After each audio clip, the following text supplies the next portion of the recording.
Timnas Indonesia sekarang bukan lagi sekedar tim yang ingin ikut bersaing. John Herdman mulai menemukan kerangka skuad terbaiknya. Tom Hye berani memasang target juara. Tapi di saat yang sama, Vietnam justru datang dengan senjata baru yang bisa membuat persaingan semakin panas. Dan ada satu keputusan Herdman yang mungkin akan mengejutkan banyak supporter. Halo pecinta sepak bola Indonesia, selamat datang kembali di Zona Bola News, tempat terbaik mendapatkan kabar terbaru Timnas Indonesia dan sepak bola dunia. Sebelum kita mulai, jangan lupa tekan tombol subscribe, aktifkan loncengnya, karena setiap hari kami menghadirkan update sepak bola paling lengkap dan tercepat. Herdman mulai puas dengan perkembangan Timnas. Setelah hampir 2 pekan menjalani pemusatan latihan di Bali United Training Center, suasana di dalam skuad Garuda mulai menunjukkan perubahan yang sangat positif. John Herdman mengaku puas dengan perkembangan tim. Bukan hanya kondisi fisik pemain yang meningkat, kemampuan teknik mereka juga semakin matang. Yang paling penting, pemahaman taktik mulai terbentuk dengan sangat baik. Menurut Herdman, setiap sesi latihan membuat para pemain semakin memahami peran masing-masing. Inilah fondasi yang sedang dibangun sebelum Indonesia memulai perjalanan di Piala AFF 2026. Namun, ada 3 pemain yang secara khusus berhasil mencuri perhatian sang pelatih. Ketiga pemain itu adalah Jens Schreven, Tim Gaypens, dan KD Agung Witnyana. Herdman mengaku sangat terkesan dengan perkembangan mereka. Ia bahkan memberikan pujian kepada pelatih Bali United, Johnny Johnson. Menurutnya, pembinaan yang dilakukan di klub telah membantu para pemain berkembang pesat sebelum bergabung bersama Timnas. Jens Schreven memang sudah lebih dulu dikenal oleh Herdman, namun 2 nama lainnya justru memberikan kejutan besar. KD Agung dinilai tampil sangat disiplin. Ia mampu menjalankan instruksi taktik dengan baik dan menjadi penghubung penting di lini tengah. Sementara Tim Gaypens dianggap sebagai investasi masa depan. Bek kiri muda itu dinilai masih memiliki ruang perkembangan yang sangat besar. Jika terus berkembang, bukan tidak mungkin dirinya akan menjadi salah satu pemain penting Timnas Indonesia dalam beberapa tahun ke depan. Kalau sejauh ini kalian setuju dengan perkembangan Timnas Indonesia, tulis di kolom komentar. Siapa pemain yang paling kalian nantikan tampil di Piala AFF nanti? Dan jangan lupa subscribe supaya tidak ketinggalan update terbaru Timnas Indonesia. Di sisi lain, gelandang naturalisasi Tom Hye datang membawa ambisi yang jauh lebih besar.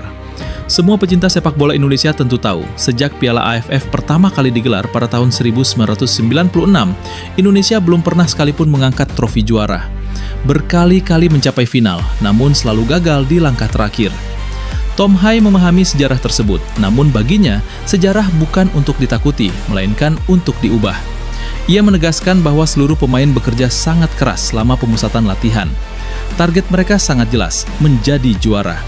Tidak ada rasa takut untuk mengatakannya. Menurut Tom Hye, skuad Indonesia saat ini memiliki kualitas yang cukup untuk bersaing dengan siapapun di Asia Tenggara. Keyakinan itulah yang kini mulai tumbuh di ruang ganti Garuda. Menariknya, di saat para pemain berbicara soal gelar juara, John Herdman justru mengingatkan seluruh skuad agar tidak terlena. Menurut Herdman, memikirkan trofi sejak sekarang justru bisa menjadi jebakan. Fokus utama tim saat ini bukanlah juara, melainkan menjadi lebih baik setiap hari, setiap sesi latihan, setiap pertandingan, dan setiap kesempatan. Baginya, jika proses berjalan dengan benar, maka hasil akan mengikuti.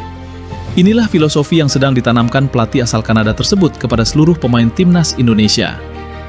Namun, perjalanan Indonesia menuju gelar juara dipastikan tidak akan mudah. Salah satu rival terbesar, Vietnam, datang dengan kekuatan baru yang sangat menarik perhatian. Mereka kini memiliki 3 pemain naturalisasi asal Brasil, Hendrio, Rafaelsen, dan Giovanni Magno.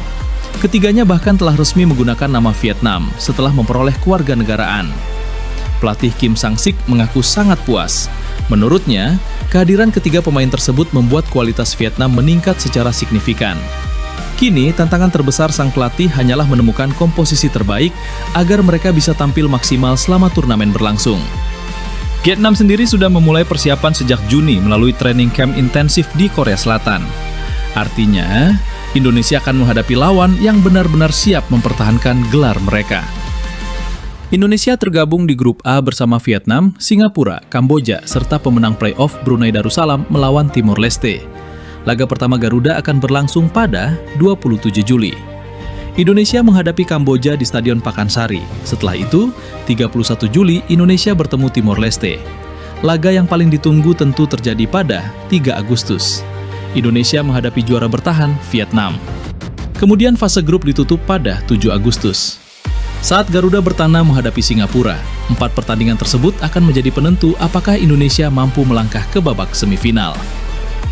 Kini semuanya bergantung pada bagaimana John Herdman menyelesaikan tahap akhir persiapan. Daftar 23 pemain segera diumumkan, kapten tim juga akan segera dipastikan. Chemistry pemain terus berkembang, kepercayaan diri semakin meningkat, dan harapan jutaan masyarakat Indonesia kembali menyala. Pertanyaannya sekarang, apakah inilah akhirnya tahun di mana timnas Indonesia mampu mengakhiri kutukan panjang dan mengangkat trofi Piala AFF untuk pertama kalinya? Tulis prediksi kalian di kolom komentar. Apakah Garuda bisa menjadi juara? Kalau kalian menikmati video seperti ini, jangan lupa klik like, subscribe, aktifkan lonceng notifikasi dan bagikan video ini kepada teman-teman pecinta sepak bola Indonesia. Saya pamit undur diri, sampai jumpa di update Timnas Indonesia berikutnya.